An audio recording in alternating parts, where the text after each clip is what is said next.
Hey, what's up, everyone? This is Jeremy, founder of QuickMail.io. Hey, it's Jack, Chief Lead Generation Officer at salesbread.com. Today, what are we going to Today, talk about? how important is personalization in your cold outreach? Yeah, how important? Personalization. How broad? Well, yeah, we're going to get to that. I mean, it's in my pitch, which sounds something like today, most B2B companies lack the time or expertise to turn those cold prospects into warm, sales qualified leads. So at salesbread.com, we'll bring you one lead per day by sending ultra personalized, there it is, spoiler alert in the cast, maybe, maybe not, ultra personalized cold emails and LinkedIn messages. So if you'd rather not spend your time list building, personalizing, writing copy, doing sales strategy, response handling, and the like, head over to salesbread.com, check out some of our content, learn some tricks, and get in touch. Love it. The second sponsor is QuickMail.io. Everyone knows about it, but talking about personalization, yes, it's a great tool for personalization. It's yeah, rock solid tool, lots of automation, lots of personalization. Go check it out for cold outreach by email. And I think you'll love it, especially if you're growing and you have a lot of accounts to manage. I think we're all about scalability with personalization. There you go. So It's great for the power users, folks. Take advantage. Yeah. So, okay. So, how important is personalization? I think I've got an answer. I think it's absolutely not important. That's why we're talking about personalization so often, right? Yeah, we have brought it up a few times. So let's start with why it's a thing. If I'm not mistaken, you didn't need to worry about personalization 5 years ago. It wasn't really a thing. It didn't help your True. deliverability. It wasn't the name of the game. And now everyone's talking about it. There's AI tools that do it. Upwork's full of individuals that have it as their job description. It's a thing. But how much do you need it? And are we ready to share the answers? Well, I think you can go your Should we answer, and drag then this out? I know let's not drag it. But you tell your answer, I'll tell my answer, and maybe we can actually just bounce on that Okay. and then try to refine it together for the All right. listeners. So I'm going to share my answer. I want you to know my background for it first. SalesBread is obsessive with personalization. We will Google you, find out if you've been in an interview, if you've been featured on a podcast, if you're on TED.com, we're going to watch your episode and we're going to mention it in our messages. So background one. Background two, I've also seen a lot of campaigns, some that worked mighty well without any personalization at all. So my answer is, can you get a 20% reply rate without it? If you send 100 cold emails, are you going to get 20 people to reply to you every day of the week without personalization? If that's the case, you're in a campaign that doesn't really need it. If you're like everyone else, you need it. How's that? That's your answer. Is that your It's answer? it's the it's the start of it. It's the start of it. I'll pause there. Okay. What do you Okay. got? Oh, it's my I'll turn. unpack that later. So I think personalization is Oh, wait, important. wait, wait. Where's that? Where's that? I'm thinking I should back up this claim a little bit Okay, go more, for right? it. Go for Okay, it. I'll get a few more sip. thanks. So the reason it's important, if you can't get a 20% reply rate today without any personalization, is you may be in a very competitive space. Okay, Mm, so you may also have these deliverability things you want to worry about, which involves changing up the copy and improving engagement. So there's that. yep. But also, you may be in a world where you need all the reciprocity you could possibly get on your side to win that first response. And if that's you, I'm talking to you if you sell a big ticket item. I'm talking to you if you sell to the C-suite, enterprise stuff. You need all of the help you can get to get that first response. And personalization, when done right, puts a lot of reciprocity in your corner. It fights through the, what do we call it? The kind of like there's a psychological term for this, Jeremy. It's kind of like this mental Robo-filter, I barrier call it. or It breaks the pattern recognition, right? It's like, wait a minute, this is someone who actually watched my TED Talk, who actually, and so if you're in that scenario, it is absolutely essential. But not everyone's in there. And I have an example. If I reached out to you, Jeremy, this is one that does not need any personalization ever. No first name, nothing. Hey, Mark Cuban and I are going to be in your area in next month, talking with industry founders that are doing X in revenue. Join ? You'll never need personalization for that. That's true. That's such a good example. Yeah. No, I love it. So to me, there is a few things that I'm thinking of when I think about personalization. I see that as a modifier on your base email or campaign, right? So let's say you have, I don't know, let's say 10% reply rate.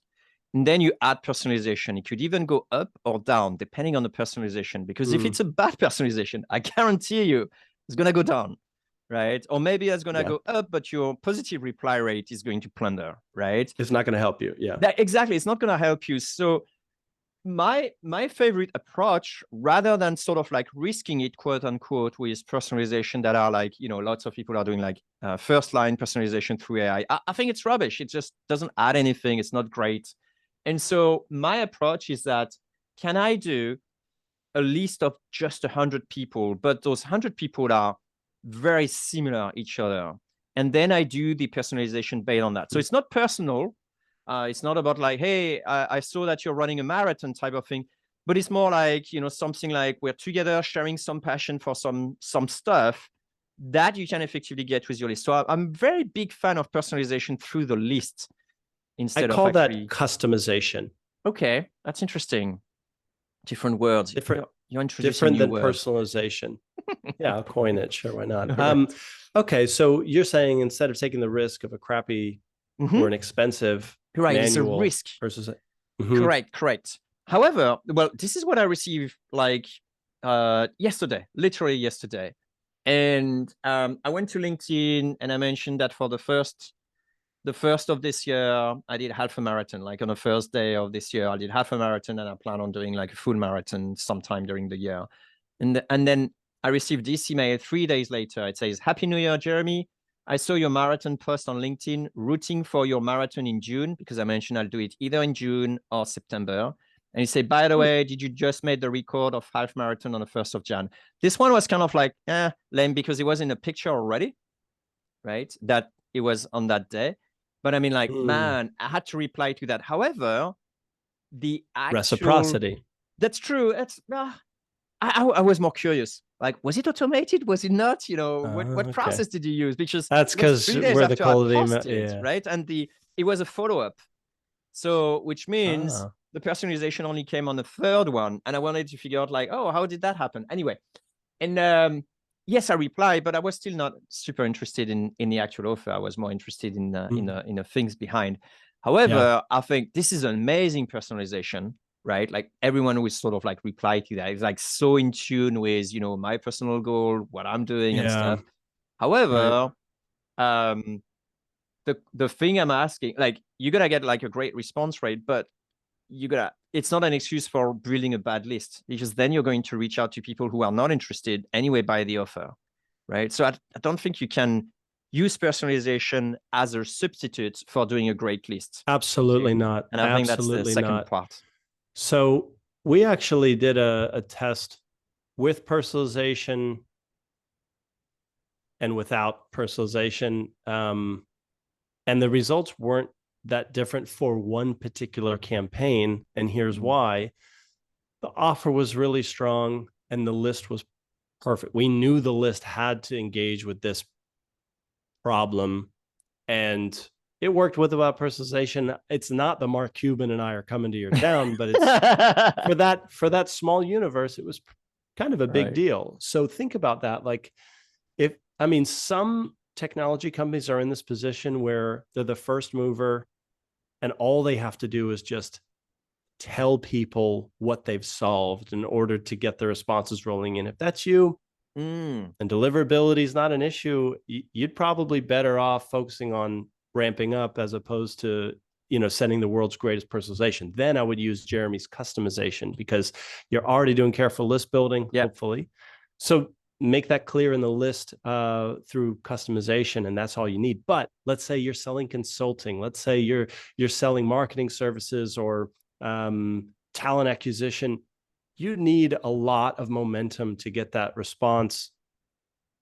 Personalization, I think, is going to put a little bit more in your corner, like a cherry on top, almost like If it it's will well not done, save you. if it's well done, and I think that's a key thing as well here. Like, bad That's personalization true. can really hurt you. Can we say this, Jeremy, as we come to the last minute? Can we say it's another tool in the tool belt?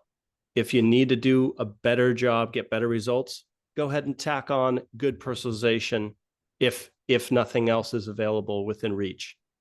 I like it. What I would say is like, don't use a tool badly. Like, you have like multiple thing in a cold email, so you can throw them Yeah. like, hey, let me add, authority, let me add reciprocity, let me add, scarcity, whatever.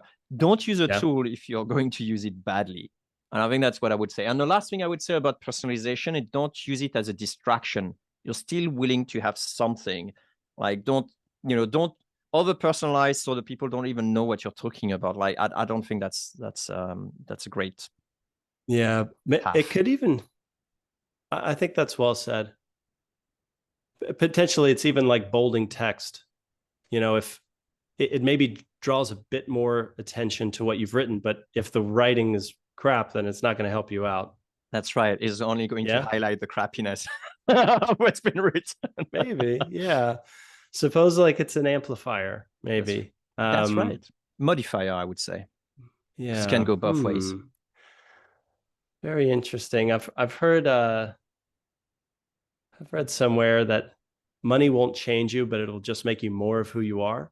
I Oh, that's wonder if funny. within cold email, the personalization won't change the pitch. It may just make it a little bit louder. Like, you'll get more eyeballs perhaps. Well, that's something to ponder upon. Now we just need long beards to do that. All right, Jeremy, thanks. And if you've listened this far, you probably like what you're hearing, which tells me you'd probably love what's over at course.quickmail.io. It's what Right. we do here, but the deep dive. In short, if you just want to get really good really quickly at agency level cold emailing, check it out. And it comes with a risk-free money back guarantee. So the worst case is you get 4 weeks of free training by myself and Jeremy at no cost. So do yourself a favor, do your company a favor, do your investment board a favor. Check out course.quickmail.io. Well said, Jack. Good All right. See you stuff. next time, Jeremy. Thank you. Bye, Jack. Oh, bye.